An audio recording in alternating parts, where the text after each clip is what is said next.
رونا چاہتا ہے آج کا رونے کا دن ہے. اللہ اکبر. وہ ظالم احنف نقشبندی جو یہ کہتا ہے سوائے ابلیس کے سبھی خوشیاں منا رہے, تو نے حضرت صفیہ پہ تہمت لگا دی. حضرت صفیہ نے یعنی تفسیر قرطبی میں علماء نے لکھا, حضرت صفیہ نے اپنے شعر میں لکھا رونے والا آج رونے کا دن ہے. جہاں رو رہے تھے لوگ تو کہتا ہے رونے والا ابلیس ہے, حضرت صفیہ پہ تہمت لگا دی ہے. احمد نقشبندی ہو, پیلی ٹوپی والا ہو, بریلوی ہو, ہری ٹوپی والا ہو, فلاں ہو, جو میلاد منانے کے نام پر, یہ خوشیاں منانے کے نام پر امت کو گمراہ کر رہے, قبر سے عذاب شروع ہوگا, تم کو یاد رکھو, اس عذاب قبر سے بچو. اسی لیے کہ انسان کے گناہوں کی سزا قبر کے مرنے سے شروع ہو جاتی ہے. اب بھی آ جاؤ میرے پیلی ہری ٹوپی والے بھائیوں, احمد نقشبندی سمجھ جا, تیری اوقات حضرت صفیہ کے شیر کے سامنے مٹھی کی بھی نہیں ہے. اور تو نے یہ کہہ دیا اٹھ کر محمد نہ ہوتے تو آدم نہ ہوتے, آدم نہ ہوتے تو ابن مریم نہ ہوتے, ابن مریم نہ ہوتے تو ابن حیدر نہ ہوتے, ابن حیدر نہ ہوتے تو ہم تم نہ ہوتے, ارے ہم تم نہ ہوتے تو کچھ بھی نہ ہوتا. ارے سب کچھ کن سے ہے فیکون, وجود میں آ جاتی ہے چیز. اللہ اللہ کے نبی صلی اللہ علیہ وسلم کا محتاج نہیں ہے, سبحان اللہ. ابو بکر نے کیا آیت پڑھی, وما محمد الا رسول قد خلت من قبل, ہمارے ان سے پہلے جتنے رسول گزرے سب انسان تھے, یہ بھی انسان تھے, یہ بھی وفات پائے, وہ بھی وفات پائے, سوائے ابلیس کے سبھی خوشیاں منا رہے ہیں. تب تو اس کو تھوڑا الٹا پڑھ لیجئے. حضرت صفیہ کے اشعار کے بعد تفسیر قرطبی میں جو آیا ہے سوائے اہل السنہ کے سب خوشیاں منا رہے ہیں. عظیم اور مبارک ذکر کو چھپانے کے لیے اتنے ہیلے بہانے کیے جاتے ہیں, اتنے ہیلے بہانے کیے جاتے ہیں, جو خود اگر وہ غور کریں تو شرم سے ڈوب مریں کہ ہم یہ کیا باتیں حضور کے ذکر کو چھپانے کے لیے کر رہے ہیں. کبھی یہ ہیلا بہانہ کر دیا جاتا ہے کہ جب حضور کا وصال ہوا تھا تو صحابہ کرام تو رو رہے تھے, اور صحابہ کرام پر تو ایک کیفیت طاری تھی, اور تم جشن منا رہے ہو. تو یہ غور نہیں کرتے کہ کتنا بےہودہ اعتراض ہم کر رہے ہیں میلاد کے اوپر, اور عقل اور دیانت سے کس قدر ہمارے اندر قلاشی ہو چکی ہے, اور صداقت اور دیانت کا کوئی عنصر نہیں ہے کہ جس کی بنا پر یہ لا کر بات کھڑی کی جا رہی ہے کہ جناب حضور کا جب وصال ہوا تو صحابہ کرام علیہ رضوان بڑے پریشان تھے, بڑے غمگین تھے. تو یہ اعتراض حضور کے میلاد کو چھپانے کے لیے, روکنے کے لیے پیش کیا جاتا ہے. اس پر میں جواب پیش کرتا ہوں آپ کے سامنے. وہ یہ ہے کہ یہ کتنی گنہونی سازش ہے اور کتنی عقل و دیانت و ایمان سے قلاشی کا ثبوت ہے یہ کہنا کہ جس وقت حضور علیہ السلام کا وصال ہوا تو صحابہ کرام غم منا رہے تھے. اس سے کسی کو انکار نہیں ہے, یہ تو احادیث کے اندر موجود ہے, اس سے تو کسی کا انکار نہیں ہے. لیکن میں یہ پوچھنا چاہتا ہوں کہ کیا غم اتنا طویل ہو جاتا ہے؟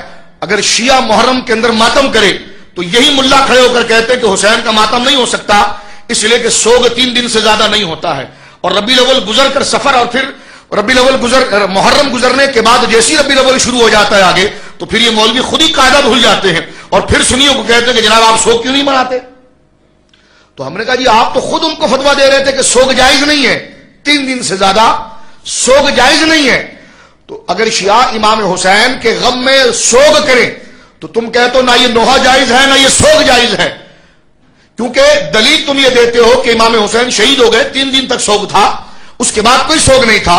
تو میں کہتا ہوں ظالم مولویوں ذرا اس بات پر تو غور کرو کہ جو فتویٰ دے کر تم ان کو روک رہے ہو سوگ سے, تو تم اہل سنہ اور خود سنی ہونے کے مدعی ہو کر حضور علیہ السلام کی میلاد کی خوشی کو سوگ میں منتقل ہونے کا فتویٰ کیسے دے رہے ہو؟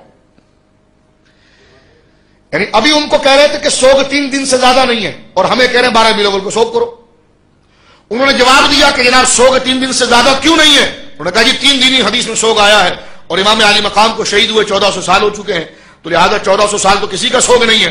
تو ہم نے اگر یہ کہا کہ جناب سید عالم کی وصال پاک کو اور سفر رفیق اعلیٰ کو 1400 سال سے زیادہ ہو چکے ہیں, اور سوگ 3 دن ہی تھا, تو اس کے بعد سوگ منانے کا جواز کیا ہے؟ تو یہ بغض ہوتا ہے جو خواہ مخواہ. وہ کہا نا جناب کسی شاعر نے بڑا گیلا جوتا مارتے ہوئے کہ الجھا ہے پاؤں یار کا زلف دراز میں, لو آپ اپنی دام میں سیاد آ گئے, کہ جناب وہی باتیں جو دوسرے کے لیے آپ ذکر کر رہے تھے یہاں پر پیش کیا. ایک بات اور اگر یہ مسلم نظریہ ہے کہ صحابہ نے سوگ کیا تھا تو ہم بھی کہتے ہیں کہ سید عالم صلی اللہ علیہ وسلم، میں نے حیات النبی پر پوری تقریر کی آپ کے سامنے، سوگ تھا لیکن حضور کی وفات جو ہے وہ امت کے لیے عذاب یا غم نہیں ہے. حضور شاہ فرماتے ہیں کہ میری حیات بھی تمہارے لیے بہتر ہے اور میری ممات بھی تمہارے لیے بہتر ہے. یہ مسلم بازار کی صحیح حدیث ہے. صحابہ نے کہا کہ حضور حیات تو سمجھ میں آتی ہے، ممات کیسے بہتر؟ فرمایا حیات اس لیے بہتر کہ میں تمہارے درمیان موجود ہوں اور شریعت کا نزول ہو رہا ہے اور میں تمہیں دین بتا رہا ہوں، اور میری وفات اور میرا رفیق اعلیٰ کا سفر کرنا اور قبر شریف میں جلوگر ہونا اس لیے بہتر ہے کہ تمہارے اعمال قبر میں مجھ پر پیش کیے جاتے ہیں. جو نیک اعمال ہوتے ہیں میں خدا کی تعریف کرتا ہوں اس پر، اور جو برے اعمال ہوتے ہیں تو تمہارے لیے اللہ کی بارگاہ میں سفارش چاہتا ہوں. ایک بات جو سب سے بڑی، اور پھر میں یہ کہنا چاہتا ہوں کہ 3 دن یہ اگر صحابہ کرام علیہ رضوان نے حضور علیہ الصلوۃ والسلام کے وصال کے وقت غم منایا اور آپ کی وفات کے وقت غم منایا ہے، تو میں پوچھتا ہوں مجھے یہ بتاؤ کہ پھر صحابہ کرام نے اپنے گھر میں شادیاں نہیں کی، اپنے بچوں کی شادیاں نہیں کی، یہ سب ایسے ہی بیٹھے رہے؟ لیکن جب تاریخ کا مطالعہ ہم کرتے ہیں تو سرکار کے وصال کے بعد متعدد نکاح حضرت ابو بکر نے بھی کیے ہیں، حضرت عمر نے بھی کیے ہیں، حضرت عثمان غنی نے بھی کیے ہیں، مولا علی نے بھی کیے ہیں، دیگر اور صحابہ نے بھی کیے ہیں. تو سب سے بڑا جشن تو شادی منانا ہوتا ہے، اور تمہارے نزدیک یہ ہے کہ حضور کے وصال کے بعد کوئی خوشی جائز نہیں ہے، تو تمہارے گھروں کے اندر شادیاں کیوں ہوتی ہیں؟ اور پھر صحابہ کرام کو سب سے بڑا غم لگا تھا تو صحابہ کرام علیہ رضوان نے خود شادیاں کیوں کی؟ کیونکہ شادی تو سب سے بڑا جشن ہوتا ہے، سب سے بڑی خوشی ہوتی ہے. تو پتا چلا کہ صحابہ کرام علیہ رضوان نے کہ جو غم کی حد تھی اس وقت تک اس غم کو اپنے لیے گویا کے سامنے رکھا، اور خود حضور علیہ الصلوۃ والسلام کی حدیث مبارکہ ہے کہ 3 دن سے زیادہ کا کوئی غم نہیں ہوتا ہے. اس کے بعد صحابہ کرام علیہ رضوان نے حضور کی اس تعلیم پر عمل کیا اور رب کریم نے ان کے دل پر اس آثار کو خوشی میں تبدیل کیا کہ جس کی بنا پر انہوں نے کونوں میں یا گھروں میں یا ماتم کرنے کی بجائے حضور علیہ الصلوۃ والسلام کے دین کو آگے پھیلایا، اور جب ضرورت آئی تو شادیاں بھی کی، اپنے بچوں کی بھی شادیاں کی اور جشن بھی منایا اور خوشیاں بھی کی. تو یہ تو بالکل بے ہدا سی بات ہے کہ حضور علیہ الصلوۃ والسلام وصال کر گئے تو تم جناب خوشیاں کیوں مناتے ہو؟ تو چلو ہم 12 ربیع الاول کو مناتے تو تم نے اپنی بیٹی کی شادی کیوں کی؟ تمہیں شرم نہیں آتی؟ نبی کا انتقال ہو گیا، تم شادیاں کر رہے ہو. ایسے تو درجنوں دروازے کھل سکتے ہیں.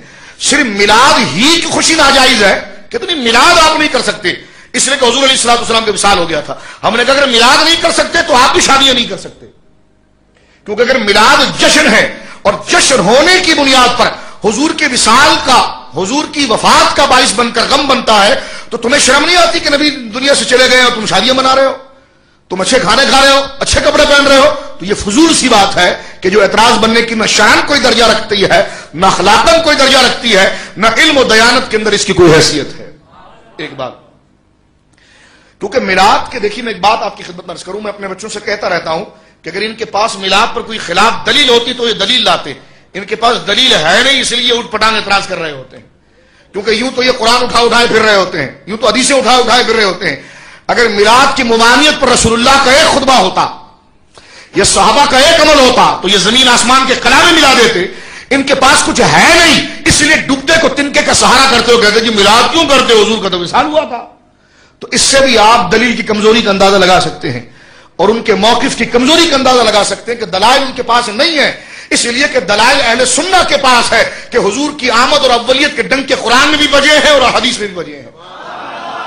حضور نے خود ذکر فرمایا ہے، سرکار کے والدین کی کرامتیں قرآن میں بھی ذکر کی گئی، احادیث میں بھی ذکر کی گئی ہیں، اور حضور کی ولادت کے وقت جو عجائبات ظاہر ہوئے ہیں اس کو کسی مولوی نے نہیں بیان کیا، قرآن میں بھی ذکر کیا ہے اور رسول اللہ نے خود بھی ذکر فرمایا ہے. تو ہمارا صرف تقاضا یہ ہے اس پر کہ چلیں اگر جشن کی صورت نہ ہو تو کم سے کم خدا تمہیں بھی تو توفیق دے کہ تم ممبر پر بیٹھ کر وہ حدیثیں تو پڑھ دو کہ جو حضور کی ولادت سے متعلق ہے. وہ تو امام احمد رضا فاضل بریلوی نے نہیں لکھی نا، وہ تو رسول اللہ نے خود بیان فرمائی ہے. تو وہ حدیثیں بھی تو پڑھیں آپ تو اہل حدیث ہیں نا، آپ ایک حدیث پر عمل کرتے ہیں ایک پر نہیں کرتے، یہ کیا مطلب ہے کہ میٹھا میٹھا ہپ ہپ کڑوا کڑوا تھو تھو؟ ایسا تو نہیں ہونا چاہیے.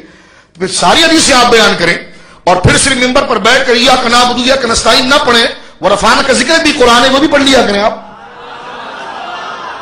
صرف آپ یا نعبد یا نستعین تک اپنی تقریروں کو محدود رکھتے، انا اعطیناک الکوثر کی فضیلت کبھی آپ نہیں بیان کرتے. ایاک نعبد و ایاک نستعین کے مضامین پر ساری برسیں عمریں گزار دیتے ہیں، کبھی ہم نے آپ کی زبان سے ان اللہ و ملائکتہ یصلون علی النبی اس کے فضائل کبھی نہیں سنے آپ سے ہم نے. تو یہ بھی تو قرآن ہے. تو یہودی بننے کی ضرورت کیا ہے؟ کہ افتؤمنون ببعض الکتاب وتکفرون ببعض، کہ جناب بعض آیتوں پر ایمان لانا، بعض کا انکار کرنا ہے. جہاں ایاک نعبد و ایاک نستعین قرآن ہے، وہیں والضحیٰ واللیل اذا سجا بھی قرآن ہے.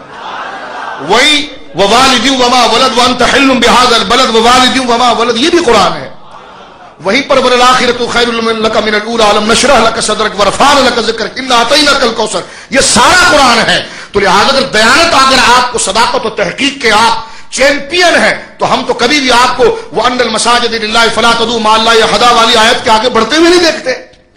الحمدللہ اہل سنہ ان آیات پر بھی تقریریں کرتے ہیں اور ان آیات پر بھی تقریر کرتے ہیں، لیکن جیسا موقع ہوتا ہے ویسا خطاب کا انداز ہوتا ہے.